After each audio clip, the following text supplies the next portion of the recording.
Hi, it's Lisa from Ecuador. It's so gorgeous in South America today, here in South America, that I thought I'd film outside, try not to be completely in the shadows. Um, this is week 9 and 10 of my Ozempic journey. I'm going to start doing the weeks together because I just don't have that much content to put in every single week now. But my takeaway for the past 2 weeks is to trust the process. And it's weird to be doing something and my weight is consistently 2 pounds a week down. And to me, in my head, it's like, that's not that much. But when you accumulatively, it is, and it's great.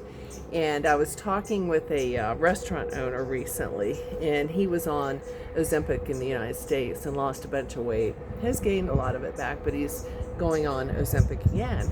And I was telling him, I said, I don't see any differences other than my clothes are fitting more loosely, and people say my face looks thinner.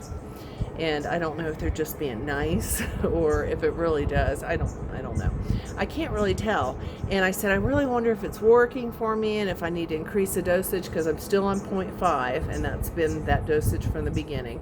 And in reality, I don't want to increase the dosage because I'm not having side effects. And I'm afraid if I do, I'm a worrier and a what-ifer. And so I'm like, well, if I increase the dosage, I may lose more, but I may get sick. And he looked at me, he goes, Lisa, trust the process. And that is something a dear friend of mine said probably now about 6 or 7 years ago, when she was going through some stuff and I was going through some stuff. And she said, trust the process. And he said the same thing. Believe that the medicine is going to help your type 1 diabetes, and believe that you're going to lose weight if you follow a good, healthy diet. And so I'm really trying to trust the process. And this medicine has worked for so many people. And it is not just for weight loss, but and I'm hoping I will be on it long enough that I sustain the healthy eating habits. An example of that is switching to 2 meals a day. I was very much a person, it's breakfast time, let's eat breakfast. It's lunchtime, let's eat lunch. It's dinner time, let's eat dinner. And another friend of mine from here who is very health conscious and healthy said he only eats between the hours of 12 and 7. And so that gives you some intermittent fasting for your body. And I typically don't like breakfast until 10:30 anyways. So the 2 meals a day has been easy for me to do. But my mindset throughout my whole life has been breakfast, lunch, dinner, breakfast, lunch, dinner. And I'm learning as I get older, I don't need the 3 meals a day. 2 are just fine. And that's working. So I kind of feel like if I'm on it long enough, I'm going to be incorporating these healthy eating habits, and will be able to sustain the weight loss. When I had lost weight before, after I had my son, I was in the best shape of my life, going to the gym 5 days a week and doing weights and cardio and running marathons. And I swore I would never, ever gain the weight back. And then menopause hit. And she is a bitch, or as my friend says, menopause is a dick.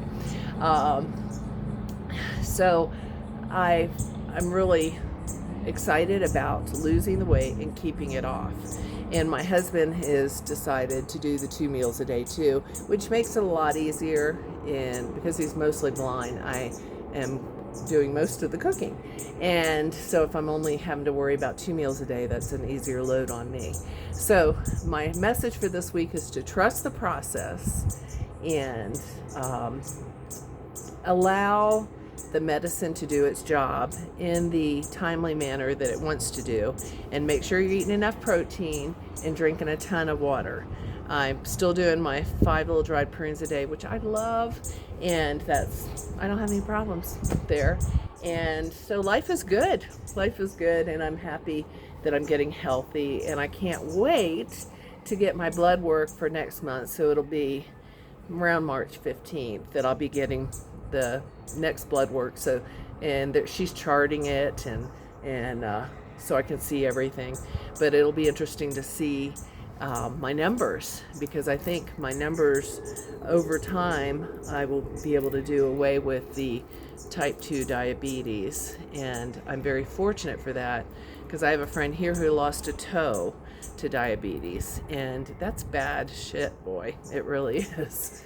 And I don't want that. I don't want to go there and be on insulin and all that. So that's a big motivator, and it's also a motivator for my husband too, because he hasn't been diagnosed with type 2 diabetes, but he's inching there. He's borderline.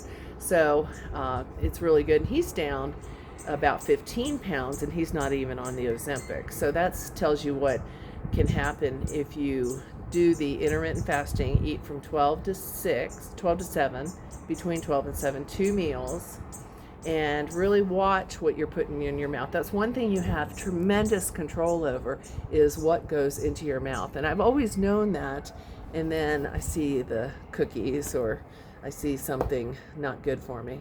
But you can control this, and by eating 2 meals a day, that's knocking off probably, 300, 500 calories.